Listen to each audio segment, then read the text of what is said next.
Excuse me. Oh, hello there. Yes, hello everybody. It's your good friend Possible here, and I'm back in action, doing what I do best and doing what I know, and that is how to review movies.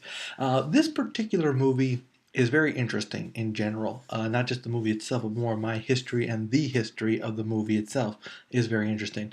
The movie in question, of course, is Passion, starring Rachel McAdams and Naomi Rapace.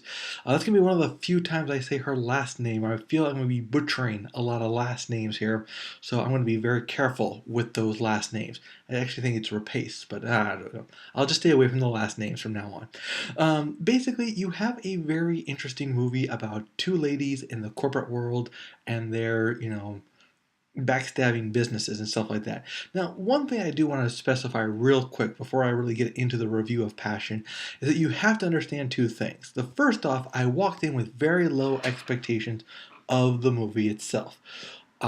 People have been bashing this movie. I've been hearing bad reviews all over the place. So the fact that I liked it should be clarified by the fact that one of the reasons I may have liked it is because people told me it was so bad.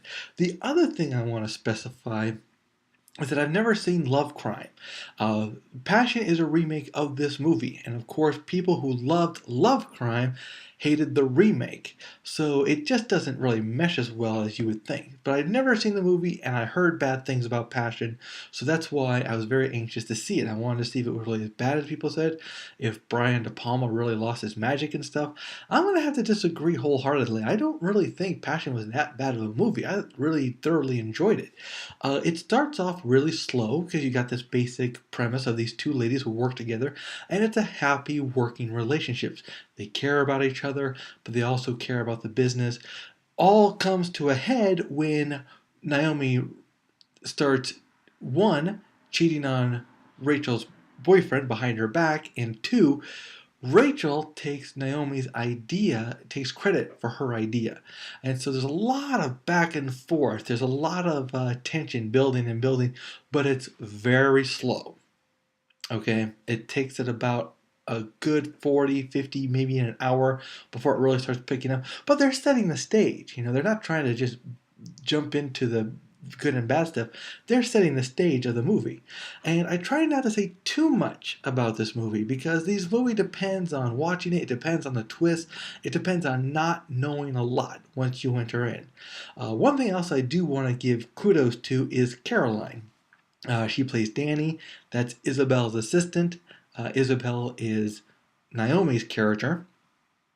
And she really steals the show. And you know what?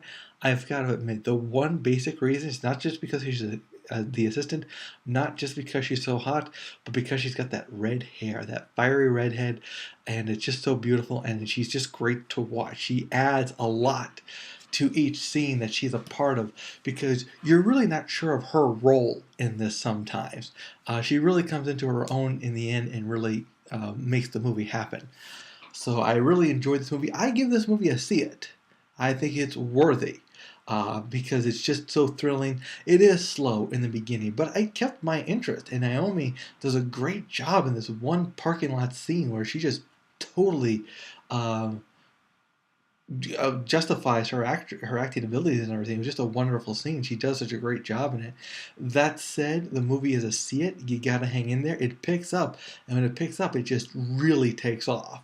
And then it's almost hard to keep up. If there's any problem that I had with this movie was the pacing. First, it's really slow, and then it just shoots right off.